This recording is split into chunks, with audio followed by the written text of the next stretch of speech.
Good Time is a kind of crime caper thriller film directed by the Safdie brothers. It stars Robert Pattinson in the lead role, and going into this film I was very excited and very much looking forward to seeing it.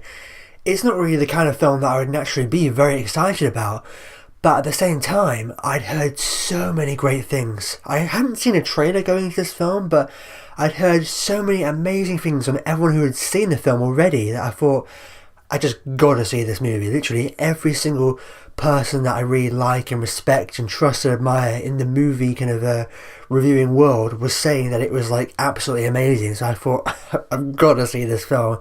And so I checked it out about a month ago actually, when it was screened at the London Film Festival. And yes, it most definitely was a fantastic film, and I really enjoyed it a whole lot more than I thought I was going to. Now, it's hard to kind of really describe this film and explain what it's about because it was so different.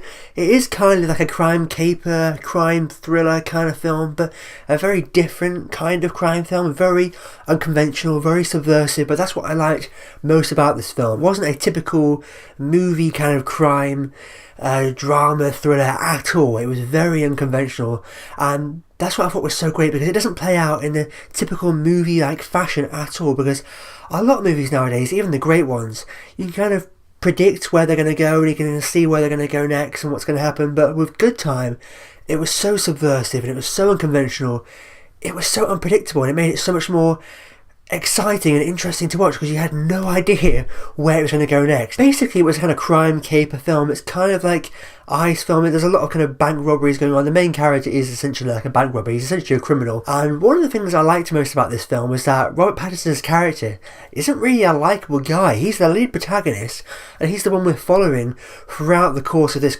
crazy kind of adventures that he's going on. All this shit going down, going wrong and going haywire. We're with him all the way on this kind of crazy misadventures that he's on. But he's not really a nice guy. He's not really a good guy. He's not an arsehole. We don't hate him or anything. It's kind of like a Nightcrawler thing where the lead protagonist, that Jake Gyllenhaal's playing, he isn't really a nice guy, but we're still kind of like, getting behind him and following him on his journey. And it's the same kind of thing here. He's not really a nice guy that you can get behind. He's a bit of an arse. He's a bit of a jerk. He's like this criminal guy, but he's not very good. And there's actually a lot of really great humour in this film. It's funnier than I thought it was going to be. I mean, it's not a full-blown comedy or anything, but there's some really great kind of humour sprinkled in here. You could tell with the Safdie brothers, a lot of it came from them. It was so fresh and exciting and different. You can tell it was being directed by someone or two people who were very passionate and very kind of enthusiastic about making something that was just really just cool and different. And it was a really interesting idea to give us a protagonist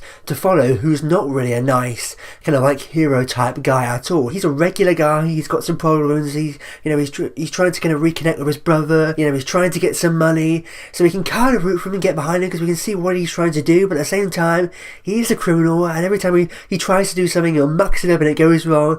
And as I said, the humour very much comes from that, because we're basically following this character throughout his misadventures in the film, all these mishaps and things going wrong, and it's just so crazy and ludicrous. He's trying to get money, he's trying to do these things, everything's going wrong, and there's some really great humour that comes from that. So particularly a moment when he's trying to get his brother out of the hospital, and how that situation resolves itself is hilarious as well. And there's some really great dialogue between Robert Pattinson and the girl of the house he's kind of staying around as he's trying to reconnect with his brother. It is very funny because it's just so crazy and insane, and he can't believe what's going on. It's what I like most about this film. It was so different, it was so subversive. It didn't feel like a typical generic conventional movie at all. You could say it was a crime film, you could say it was a crime thriller, a crime caper, probably essentially is what it was, but at the same time it didn't feel like a generic conventional movie at all, because it was so fresh and different and interesting and really subversive. And of course I can't do this review and not talk about Robert Pattinson.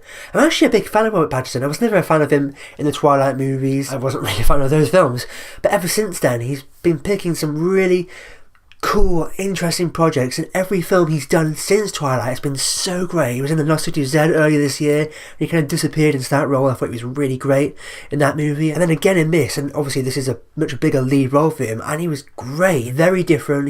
He looks very different in this film. There's even a moment when he's got this bleach blonde hair, and he really immersed himself into this role. And what I've come to realise is that's what's so great about Robert Pattinson. He really kind of immersed himself into the roles that he plays and kind of becomes a different person, and he really kind of disappears into the characters that he plays, and especially in this film, he's kind of almost unrecognisable at times, and he very much feels like he's actually that real guy. It doesn't feel like you're watching Robert Pattinson the actor, it feels like you're watching that real person he's playing. And also one of the directors actually has a role in this movie, and he was really great as well. You know, he was a real standout, and so performances were great all around, but obviously this was very much the Robert Pattinson show, and he did an incredible job.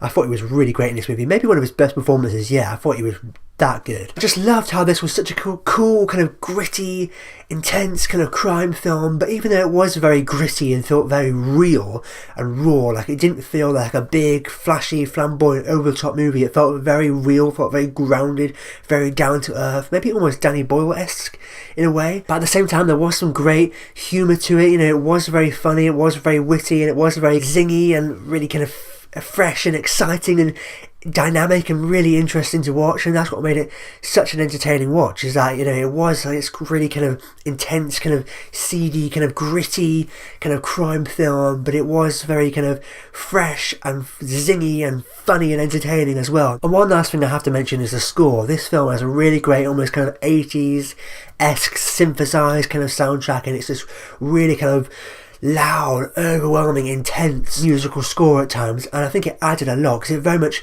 helped the movie feel like kind of throwback to kind of 80s, 90s crime films. It was very fresh and different and modern at the same time, but it also felt very much like kind of an 80s or 90s kind of crime film, and the score really helped put that feeling across and really helped convey that. It was a really cool synthesized 80s style soundtrack, and I absolutely love the music in this film. And that just about wraps it up. I really enjoyed this movie. It's not some massive big film where there's loads of stuff going on.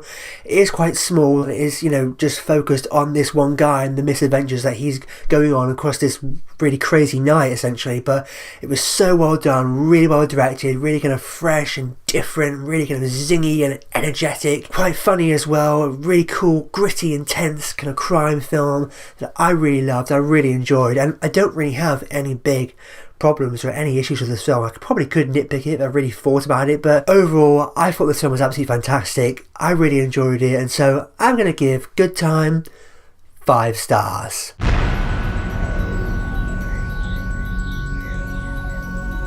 I definitely recommend seeking this one out. It sounds like your kind of thing. It was kind of a small, you know, indie film. You know, it was, I guess, maybe a little bit niche. I don't think it's going to be for everyone, you know, because it was quite different. It was quite unconventional. It was quite subversive. But I really enjoyed it, and I thought it was really great. So there we go. That wraps up my review of Good Time. Have you seen the film yet? And if so, what do you think about it? Let me know in the comments down below. And as always, if you like this and you haven't already, be sure to click subscribe to see more. And if you missed my last review, be sure to go ahead and click over here to catch up on my last review, or perhaps down here to catch up on another one of my recent videos. But with that said, I've been David O'Sullivan. I'll see you next time.